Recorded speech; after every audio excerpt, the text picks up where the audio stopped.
Welcome in to the Subconscious Mind Mastery Podcast. This is an episode that is going to be, for some of you, it will pique your interest, and some of you just shouldn't even listen on. I'm telling you, this one is not for everybody, and I am setting that up from the very beginning. This is something that has been on my mind for a while, and I think it is because I firmly believe that we are in the middle of this consciousness shift. We are in the middle of a change. The universe, to me, triggered this tilt, if you will, January of 2020, when the planets Saturn and Pluto aligned in the sky. If you trace that aspect back over the history of the last 3 times that it was in the sky, there always was a change. And I think we are in that, as evidenced by a pandemic basically being right there at the same time. And part of that shift is an increase in consciousness. In fact, it's likely that this is going to be a very spiritually awakened time coming. Out with the old, in with the new. The new is more conscious, more spiritual, lighter, brighter, better. Now, I have felt personally that a lot of people are being called up into spiritual service or spiritual work. And one of the things that I think is worth taking a look at is, how seriously do you want to play on the court? Do you want to dabble? Do you want to be a bystander, or do you want to be a participant? Guy I used to work with said, "Put me in, coach, I'm ready." It meant like, I'm game on. This podcast is for you who are in the latter group, the game on crowd. And what's been on my mind is blockages to being game on and being fully on the court. And one of the things that came through, this is my own journey, folks. I'm not preaching, I'm not evangelizing, and I'm not selling. I'm telling a story.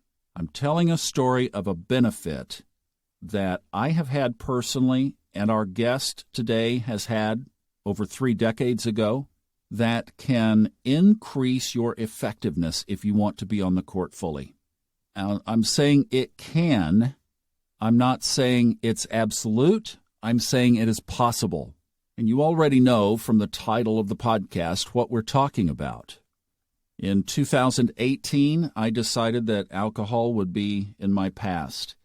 In 1847, I think, my buddy Himat decided that alcohol, no, it was probably in the 80s, the 1980s, late 80s or early 90s for Himat. But it was something that both of us have experienced in different ways, and we've experienced outcomes that are different, but both productive. So I wanted you to hear Himat's story. So I've asked him a couple of questions. He prepared for this, and we got on the phone and had a little conversation about why he decided to do it, how hard it was, and what was there in its exchange. So for some of you, this story might resonate. It might be a curiosity point. It might be educational. And for some of you, it will be something that you want to do, at least to give it a try. So here is my Aspen buddy, my friend, spiritual co-journey partner, and ski buddy. On his birth certificate, it says Mark, but his spiritual identity is Himat Singh Dayvault. Himat, welcome back. And let me say, happy birthday. Well, thank you for remembering. And as an astrologer, that means a lot that you have seen the significance of where birthday is and remember. So it's good to be back. Good to be back with you, Thomas. Well, a good calendar alert for your ski buddy never hurts, too, as well. Yes. So. Yeah. Well, I really appreciate you being willing to talk about this because it's been on my mind, and I think you could do it as neutrally and gently and right up the middle and authentically as anybody I could even imagine taking on this topic. So, first of all, thank you for being willing to just have this conversation. And you're welcome. Yeah, thank you. I'd like to know the story of giving up alcohol, and then what's it been like since? Well, it started, when I was just young, I saw my parents and their lifestyle. They were not alcoholics. They drank socially. I never remember seeing my dad come home from work and reach in the refrigerator for a beer because there wouldn't be any in there. He had a liquor cabinet. So I see their socializing. I see that alcohol was a very big part of that. So at age 15, I got my brother's driver's license, who was 18 at the time. And I was with the envy of my buddies, my group, and I was able to buy beer for everybody. So it became part of my life as being cool, being part of my group of friends, and it was just part of our social. And it just was never a big deal. I was just, at that age you're experimenting, so there were a few times I overdid it, and those were not pleasant. So it was just more of a moderation. College, whole different story. Much higher level of consumption, of social pressures, not pressures, but you're part of I was in a fraternity at Kansas State University. And in 1976, there's a lot of alcohol in this whole culture. There was, we party, have fun, study hard, have fun. Out of school, living in Dallas, socially drinking, not to excess because I was driving. And it was not at home. It was not a big deal. But I married a woman who was an alcoholic. And to her credit, towards the end of the short marriage, she said, I got a problem, and started going to AA. So I reduced it considerably. We were not drinking much at home, but we went out. After the divorce and moved to Washington, D.C., much less, again, socially, being with people. And then the event happened, and then I went to a yoga festival experience in New Mexico. I've been doing this type of yoga, Kundalini, for about 8 months. And just, whoa, very deep spiritual experience. My Kundalini rose, had a lot of healing. And the culture of this community of yogis was that, hey, we don't drink. We don't smoke pot. And what?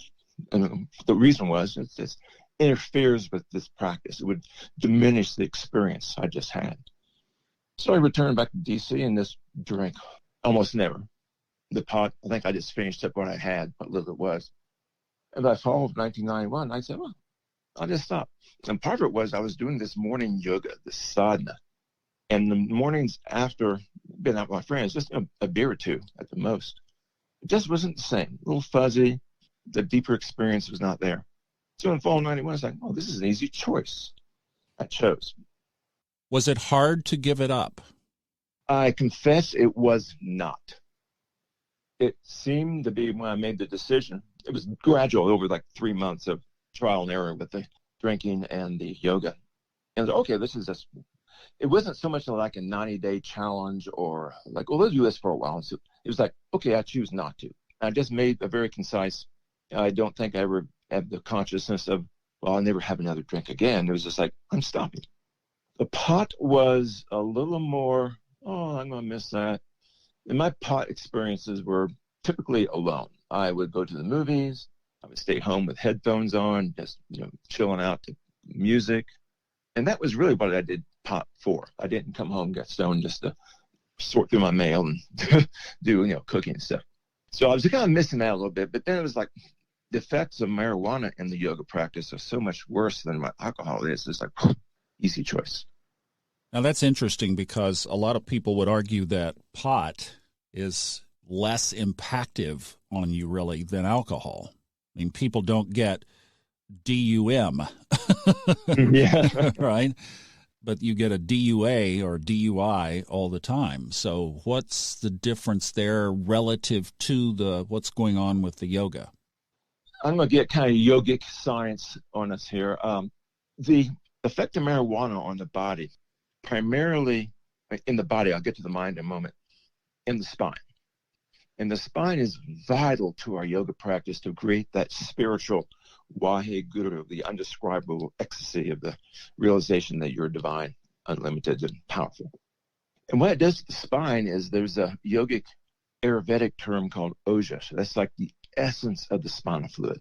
It's got its minerals, its hormones, but this is the essence. And what the THC does, it compromises the spine in that energy and in the chemistry of the spinal fluid. An analogy that was shared with me by a teacher was, those garden hoses that you lay across the flower bed It's got tiny little holes poked in it. We turn it on, just gives this very gentle spray to the flowers and such. That's what THC does to your spine. It doesn't have that pressure needed to get the Kundalini energy up to your head and to have these profound experiences. Also, the THC is a sticky element that we introduce into our bodies. And it gets primarily stuck in the medulla. That is part of the brain that the spinal cord connects to, and it gums it up. And what restricts is spinal fluid, the cerebral spinal fluid needed to keep our brains healthy and vibrant, and also a block to any energy that's coming up. Block, it's a restriction, congestion. So it limits what energy that, but it's prana, kundalini, chi, it's going to restrict it. You really, literally, or, having a bottleneck from the backside, but it's a bottleneck because it's just restricting the flow into the brain. So that's marijuana, quick overview. Alcohol, it's an interesting concept with alcohol.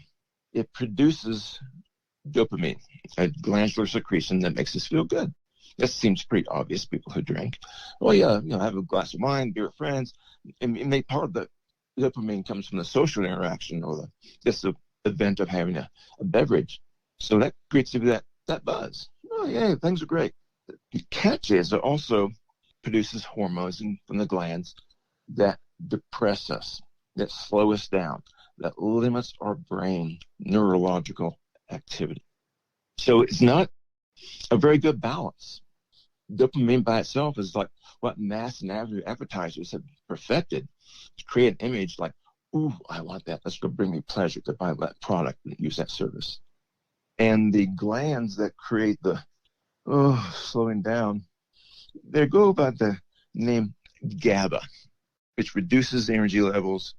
It has an effect similar to what Xanax and Valium do. So nevertheless, this balance is not fulfilling for the individual. So that's a quick overview of the differences between alcohol and marijuana in the body. Much more depth could be out, more details. Was it difficult when you made the decision to execute the decision? No, I had a higher yes. By that point, I've been doing this Kundalini yoga almost a year. And I kept thinking back to things. It wasn't just like one master teacher saying, don't drink, don't smoke, don't do drugs. It was just other teachers, other people I would, sharing a meal with. And it was just so natural to them, just like, oh, I just gave it up. So I said, well, I can do the same. So the conscious decision was, like I think I referenced earlier, it's like, well, let's do this. And I was just primarily in the moment. But I think the key, though, was the commitment that I was able to do because I had a higher purpose, a higher yes. I knew it affected my practice. I had these experiences and wanted to build momentum from that, go deeper, and alcohol diminishes. Were you perceived differently in your social circles after you made that decision? Oh, great question. When I returned back to Washington, D.C. after that solstice yoga experience, my circle of friends were younger than I. I was 33, 34, and most of them were like 26, 27. We were all architects, working in the same firms, knew each other well. And then there was my party circle. I came back, no judgment, no, look at me now. It was just, I go, I'll have a ginger ale. And the people are like, what? I go, I'm just taking a break from it. I just had this great yoga experience. I'm just chilling out. And that was all I said about it. And I noticed the energy of the group around me changed. And we went out a few more times, and I was not judging. I actually made jokes like, hey, wow, we got a designated driver every time you go out. But maybe it's the age difference and just my change in lifestyle. And we didn't get together that much. No hard feelings. People move on, especially at that age and that time of our lives. Other people, family, no big deal. I think my mom was like, oh, that's interesting. My father was like, whatever makes you feel good. Their brother and sister was like, I couldn't care less what you do. So that was really about it. And the only thing that I would experience and would share with the listeners is that when I go to social events, parties, I don't make a big deal of it. I say, people who know me well enough, no, I don't. And another comes up. If they often, can I bring back something from the bar? I go, yeah, some club soda, please. And people who don't know me well, and who say, can I bring something? I say, no, I'll get myself. I'm non-alcoholic. And if I get offered pot, I go, oh, no, I don't partake. It would just crush my buzz. And but actually, it was a very good invitation to open a conversation. But okay, why don't you do this? Because I live in Aspen, Colorado. Quick data: there are 10 pot dispensaries in a town of 7,000 people. We have a lot of guests, but it's still 10 to that ratio. And it's around. Almost everyone I know smokes or partakes. And it's like, okay, no big deal. It's part of me is like, I don't miss it. Yeah, but that's the extent of it. I'm very, very comfortable with it. You used the term, you had a greater yes. Can you go deeper into what that meant to you, what it felt like, and why it was such a replacement? Sure. That's, I think part of it was I spent a lot of time in my life. I knew I was not like everybody else. And that, I became agnostic in high school. I liked foreign films, and the music I liked was not like my friends. And there was always an inner part of me. It's like, where's my source? Where's my soul? And went through that nasty divorce, and it was a kind of the dark night of the soul, and started looking around. Okay, this model did not work.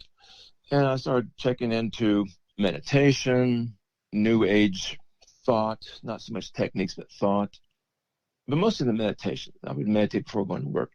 And a friend invited me, said, you might like yoga, because I was doing martial arts, thinking that might become a nice balance between meditation and being active. She took me or invited me to this Kundalini yoga class. It's only about 4 blocks from where I was living in downtown DC. It clicked. Okay, this is what I was looking for, but I didn't know what I was looking for. And that changed a lot of the inner architecture of my brain. Started thinking differently and mostly experiencing the depth of who is, at that time, Mark. Now I go by Himat. So let's bring it forward. It's been over 30 years since you made that decision. How is it for you today? That's possibly the best choice ever made. When I think of the ups and downs, the trials, the traumas and dramas of life in those 30 years, if I didn't have this practice, this consistency of moving my body as I breathe to create this powerful pranic energy within. And from that, I'm able to stabilize, balance the nervous system, the glandular system.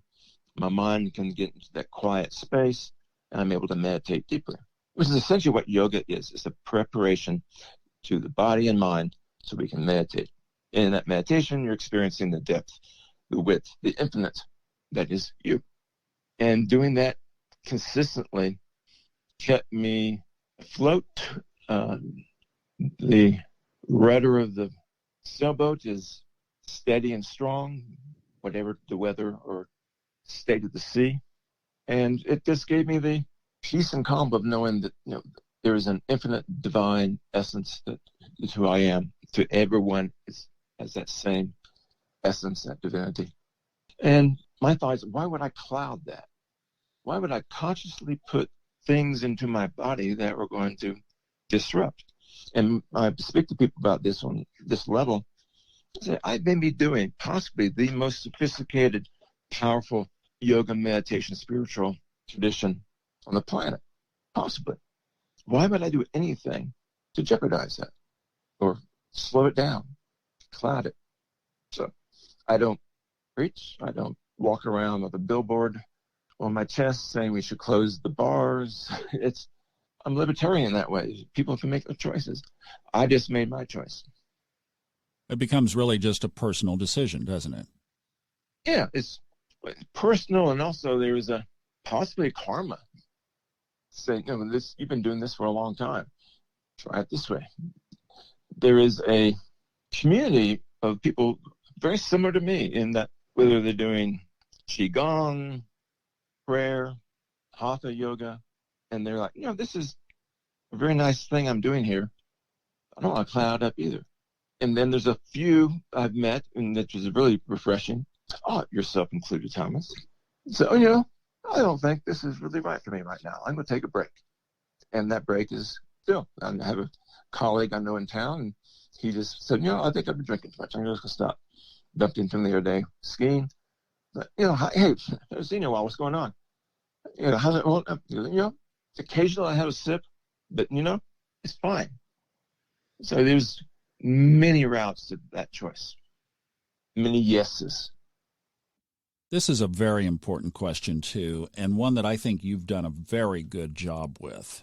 And the umbrella is being social without being judgmental. And here's what I'm going at with this. If you think about the two groups, here is somebody who has chosen not to drink, and here is the group that is drinking.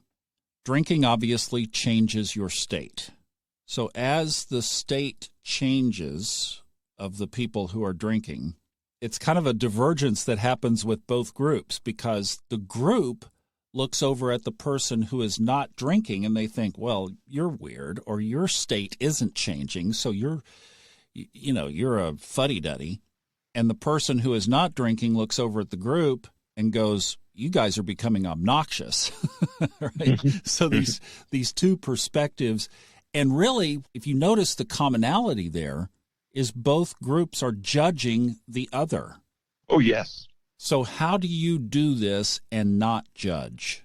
It was a very vivid memory for me at the winter solstice event in Florida. It's during the December 21st week. My teacher had this lecture with almost like a hip-hop rap rhythms, like, do not judge, it makes you small. Do not judge, it makes you small. And so it's a intention I have, and I fail miserably many times. But in these type of social situations, I don't do it every time I walk into a cocktail party or event with friends. I don't say, oh, don't judge. It's where I am at the moment. And because judging people makes you small. And to get back to kind of the essence of your question, when I first moved to Aspen, I was working for an architectural firm, and these kids were right out of college, working at this architecture firm. They were having the time of their life. They were living in Aspen. They were having a great time. So we go out, typically, Friday, the happy hour scene, and I would have a great time with them. But they were young, and it was obvious, almost like competitive drinking for them. So let's, hypothetically, we get out of the office at 6. By 8, the conversation, the interest I have is waned. I go, hey, gosh, see y'all guys. I got to run home. I got, do my own thing. I get up early, have a great night. Be careful. And so I think it probably happens about the same time. They're going, man, this guy's such a drip. Man, we're just getting plastered. And there's also, not every time, but most of the time, I'm in this energy they're creating, their auras, their dopamine is like, woo, woo, woo, woo. And I'm having a good time with them, not having the use of alcohol. It's just their energy, their playfulness, and it's fun for a little while, but then it's not. Great birthday message. Thank you so much. I really appreciate it. I knew you were the right guy for this. Well, thank you. I really enjoyed the questions. It gave me a moment to reflect and articulate my feelings and thoughts on this. But I want to finish with it. I'm not preaching to anybody. I'm not judging anybody. I just want to share with you there are choices that you can find to alter things for you. Awesome. Himat, thanks a bunch. Thank you. This is a great experience. Have a great next lap around the sun. Thank you. And as we always close these episodes out, we'll leave it right there just to say, enjoy the journey. The opinions on this podcast are those of the host, based on personal experience only, and are not intended as medical or psychological advice. If you are experiencing symptoms that require professional treatment, please contact a licensed medical practitioner.